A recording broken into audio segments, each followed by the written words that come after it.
Assalamualaikum warahmatullahi wabarakatuh. Alhamdulillahirrabbilalamin. Allahumma salli ala sayyidina Muhammadin miftahi babi rahmatillah adada ma fi ilmillah.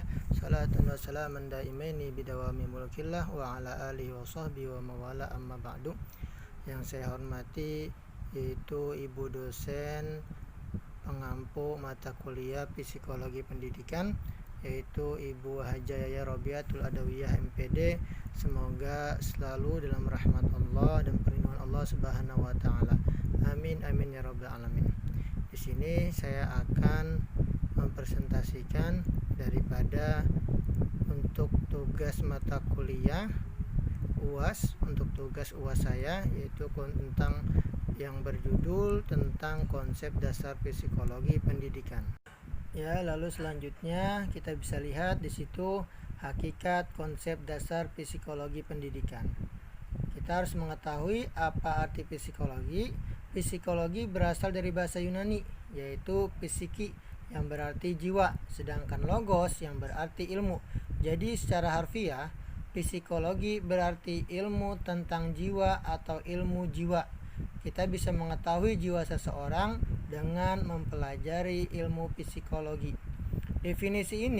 Definisi berikut ini menunjukkan beragamnya pendapat para ahli tentang psikologi. Nanti kita akan lihat pengertian psikologi menurut para ahli atau menurut para tokoh. Nah, dari sini kita bisa melihat pengertian psikologi menurut para tokoh atau menurut para ahli psikologi. Yang pertama, menurut Ernest Hilgard tahun 1957 dalam bukunya Introduction to Psychology. Psikologi adalah ilmu yang mempelajari tingkah laku manusia dan hewan lainnya. Nah, seseorang ketika mempunyai atau mempelajari daripada ilmu psikologi, dia akan mengetahui tingkah laku manusia dan mengetahui daripada tingkah laku hewan itu seperti apa. Manusia ketika lagi marah seperti apa, ciri-cirinya bagaimana. Nah, itu dia bisa mengetahui.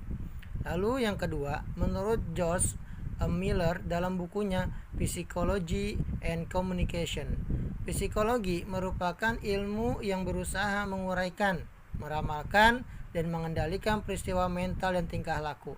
Nah, kita bisa mengetahui, bisa meramal seseorang, ini orang baik ataupun tidak, ini tingkah lakunya baik ataupun tidak, ini mentalnya bagus ataupun tidak. Dia bisa mengetahui dengan cara mempelajari ilmu psikologi. Ini menurut para ahli.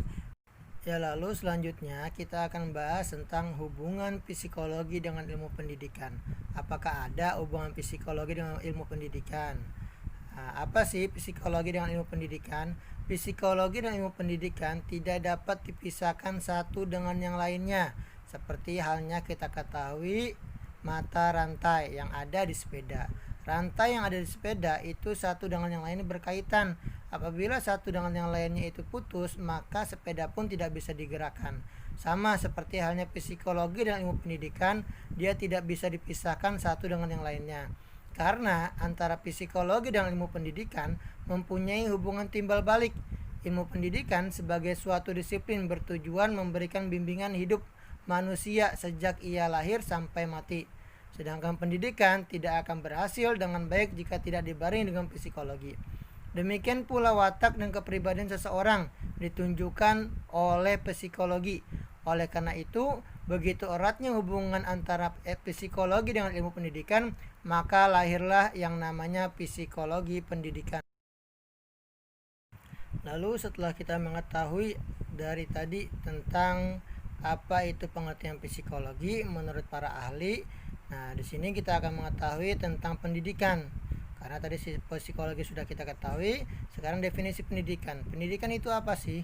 Pendidikan merupakan suatu usaha untuk memanusiakan manusia.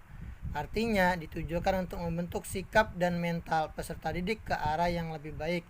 Nah, seseorang yang dikatakan pendidik ataupun mempunyai pendidikan, ia akan selalu menjaga, memelihara, dan melindungi apa yang ada di sekitarnya. Sedangkan mereka yang tidak diberikan pendidikan, pasti apa yang ada di sekitarnya dia akan rusak, bahkan bisa membinasakan semua yang ada di sekitarnya. Nah, itu arti daripada pendidikan.